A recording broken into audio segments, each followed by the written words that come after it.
pejabat-pejabat yang mulai menyuarakan 3 periode, itu kira-kira dapat bisikan buruk dari mana ya? Sebab para pejabat yang mengaku wakil rakyat, yang digaji pakai uang rakyat, sudah selayaknya itu diisi sama orang-orang pintar yang tahu aturan dan paham tentang undang-undang. Jadi kalau ada wakil rakyat yang ngomongnya udah mulai ngaco, setuju terkait 3 periode, padahal itu adalah melanggar konstitusi dan juga melanggar undang-undang, pantaskah dia disebut sebagai wakil rakyat? Dan pantaskah dia digaji dan memakai semua fasilitas yang dibayar pakai uang rakyat? Kepada pejabat yang mulai-mulai melenceng terkait aturan dan juga undang-undang, sadarlah karena kekuasaan itu nggak selamanya. Dan kekuasaan juga bukan segalanya. Jangan mentang-mentang Anda sedang berkuasa, Anda bisa ngomong sembarangan yang bisa menyebabkan kontroversi dan juga kegaduhan. Yang mulai menyuarakan 3 periode, itu kira-kira dapat... Mohon maaf, para pejabat yang menyuarakan 3 periode itu terinspirasi dari kami para rakyat yang kepengen Pak Jokowi 3 periode. Jadi jangan menyalahkan para pejabat-pejabat yang menginginkan Pak Jokowi 3 periode, tapi nyalahkanlah kami rakyat. Konstitusi, pemilihan, pokoknya semuanya itu yang tertinggi itu rakyat. Kalau rakyat udah mau, ya mau gimana lagi. Tapi Mbak gak usah khawatir, Pak Jokowi kayaknya nggak mungkin deh, nggak mau kalau Pak Jokowi sendiri. Kalau Pak Jokowi mau gitu, yang memaksa saya dan teman-teman dan seluruh rakyat Indonesia. Kenapa Mbak? Panik ya? Panik. Ya Allah, segitunya Mbak. Pakai ada acara ngomong katanya kekuasaan bukan segalanya. Kejabatan dan segala-galanya tidak akan berlaku untuk selamanya. Sebenarnya cocoknya ngomongnya pinter banget ya. Sebenarnya udah tahu begitu-begitu tuh ya. Tapi teori doang. Kagak ada itu fakta-faktanya. Udah Mbak, gak usah panik. Gak usah panik. Tunggu aja tanggal mainnya. Sabarlah, sabar. Gak usah nonyol-nonyol. Bahas tren kemunduran demokrasi AHY. Jangan sampai ada yang merasa takut hidup di negerinya sendiri. Dalam kuliah umumnya di Universitas Unwira, Kupang, Nusa Tenggara Timur, Selasa 6 Desember 2022 yang bertajuk mempersiapkan generasi unggul bangsa menuju Indonesia Emas 2045, AHY menegaskan kesamaan hak dan kewajiban setiap warga negara tanpa memandang latar belakang. Menurut AHY tidak boleh ada warga negara yang dihalang-halang untuk menyampaikan pendapatnya, apalagi sampai takut hidup di negerinya sendiri. AHY juga mengajak segenap generasi muda, terutama mahasiswa Unwira Kupang, untuk berpartisipasi aktif membangun demokrasi di Indonesia. Ini adalah negeri kita sendiri, bukan milik siapa-siapa. Kalau bukan kita yang mengisi, lalu siapa lagi? By the way guys, gue setuju banget dengan apa yang dikatakan oleh AHY. Kita semua rindu zaman sebelumnya di mana demokrasi berkembang dengan, karena di era pemerintah sebelumnya demokrasi berjalan dengan tidak ada pemimpin yang otoriter, dan di rejim sebelumnya semua pemimpin itu memimpin karena dipilih oleh rakyat. Nggak ada tuh yang kayak sekarang, memimpin tapi dipilih oleh presiden. Patah, hancur semua demokrasi kalau seperti ini caranya. Karena yang namanya demokrasi itu adalah dari rakyat, oleh rakyat, untuk rakyat. Semoga ya ke depannya Indonesia dipimpin lagi sama pemimpin yang paham demokrasi. Seperti halnya Pak SBY yang selalu menjalankan demokrasi dan juga menghargai demokrasi. Sehingga Pak SBY dikenal sebagai Bapak Demokrasi. Indonesia negara demokrasi, tidak boleh ada penguasa yang bertindak semena-mena. Era pemerintah sebelumnya demokrasi berjalan dengan tidak ada pemimpin yang otoriter. Alah toh mbak, kalau ngomong itu mbak ya diriset dulu ya, cek dulu. Kenapa sih kalau setiap kali bikin video itu selalu aja cuman baca skrip? Matamu itu loh mbak, nggak lihat kamera, nggak lihat HP-mu ya. Yang kamu lihat itu skrip, baca terus ya.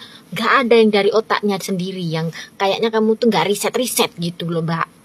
Mbak Esti, saya kasih tahu, kalau seandainya rezimnya Pak Jokowi sekejam itu, seotoriter itu ya, manusia-manusia yang sering ngehujat, yang sering memaki, yang memfitnah, yang ngomongnya syukur jeplak, kayak jenengan ini contohnya, mungkin ya mbak, mungkin sudah dikirim ke alam barzah ya.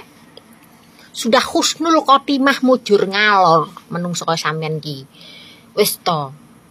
Zaman dulu-dulu itu ya, nggak ada mbak yang berani kayak keluar-keluar menghina presiden, memfitnah presiden, apalagi sampai maki-maki ngomong yang nggak sesuai fakta tentang pemerintahan. Itu nggak ada loh mbak yang berani. Kalau berani udah habis lah sudah ya. Itu pelajaran itu udah ada loh mbak dari SD, IPS itu udah ada ya. Mbak minta kasih saran buat sampean ya mbak. Sampean kalau ngomong itu direm sedikit, ngati-ngati mbak. Kita nggak tahu masa depan yang akan datang itu seperti apa ya kan. 20 tahun yang akan datang, 30 tahun yang akan datang nggak tahu. Jangan sampai ucapan Anda sekarang ini akan menjadi bumerang untuk diri sendiri di kemudian hari. Ya siapa tahu tuh mbak ya kan, cucunya jenengan nanti pacaran sama Jan Etes terus mau nikah, tapi kehalang sama cocoten jenengan yang kalau ngomong tuh suka-suka memfitnah-fitnah yang gak bener-bener kayak begini. Kan juga sido jadi besane presiden ngono lho mbak. Kayak contohnya Nadia wingi, jajal ini era kebongkar dia sering ngehead nang Pak Jokowi. Netizen iki po pinter-pinter ngono lho mbak. Ya sapa ngerti ya kan. Wow, seru sekali ya. Halo semuanya, jumpa kembali bersama saya Bas dan Sebo. Semoga teman-teman yang menyaksikan video ini selalu dalam keadaan sehat ya. Dan teman-teman, ini mungkin kali kedua ya saya membuat video yang memperlihatkan bagaimana Mbak Viral ya menanggapi pernyataan dari Mbak Pintar ya. Dan sebelumnya saya sudah pernah sampaikan kenapa saya memanggil Mbak Pintar, karena beliau sangat pintar mengkritik pemerintah kita ya. Dan setelah saya cari tahu dan akhirnya saya menemukan ya namanya Mbak Ajeng ya. Dan ternyata beliau ini adalah kader dari Partai Demokrat. Jadi apa yang beliau suarakan kita bisa memahami sebagai oposisi dari pemerintah ya. Oke, saya tanggapi sedikit dulu ya, karena saya juga sudah kalian pasti sudah puas ya dengan jawaban dari Mbak Viral ya.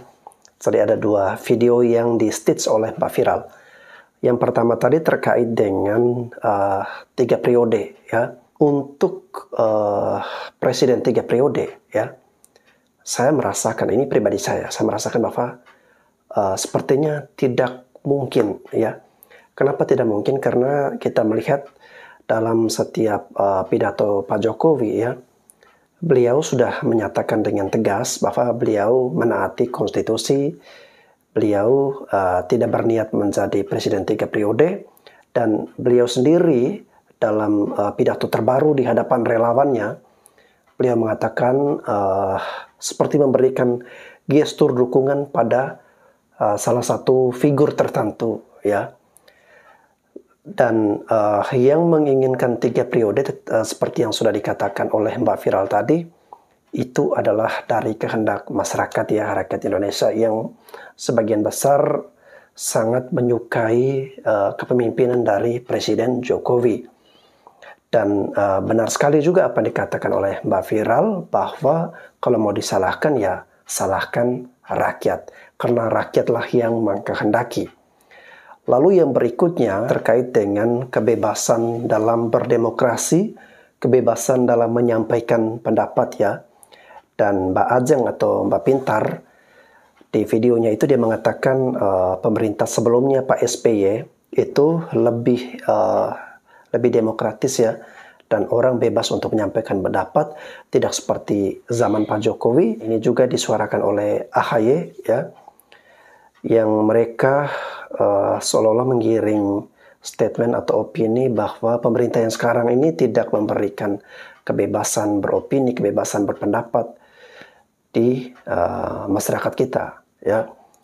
Kalau bagi saya sih, di zaman pemerintahan Pak Jokowi ini ya, kita sudah sangat bebas ya, bebas yang terlalu bebas dalam menyuarakan baik itu kritikan, menyampaikan pendapat, itu sudah sangat bebas. Coba kalian lihat di media sosial, di TikTok, di Facebook, ramai-ramai orang bebas untuk berbicara tentang politik, berbicara tentang dia suka presiden ini, dia tidak suka presiden ini. Dan saya tidak mengerti apa yang dimaksud oleh Mbak Pintar jika dia mengatakan bahwa kalau di era pemerintah yang sekarang, kebebasan berpendapat itu kurang begitu bagus atau kurang begitu baik dibandingkan dengan pemerintah SBY ya.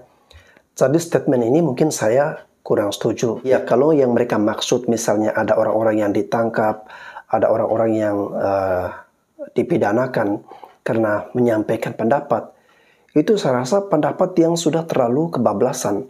Dalam artian, pendapat yang mereka sampaikan itu disertai dengan cacian, makian, hinaan, bulian, fitnah, ya. Masa kita mengeluarkan pendapat, kita maki-maki presiden, terus hal itu harus kita toleransi, hal itu harus kita katakan bahwa, oh jangan ditangkap, itu kebebasan dia dalam menyampaikan pendapat, ya. Saya rasa tidak seperti itu. Bolehlah kita menyampaikan kritikan, tetapi selagi itu semua tidak ada kata-kata makian, tidak ada kata-kata kebencian, tidak ada kata-kata yang provokasi dan segala macam, saya rasa aman-aman saja ya. Oke semuanya, terima kasih sudah menyaksikan video dari saya. Sampai jumpa lagi di konten berikut.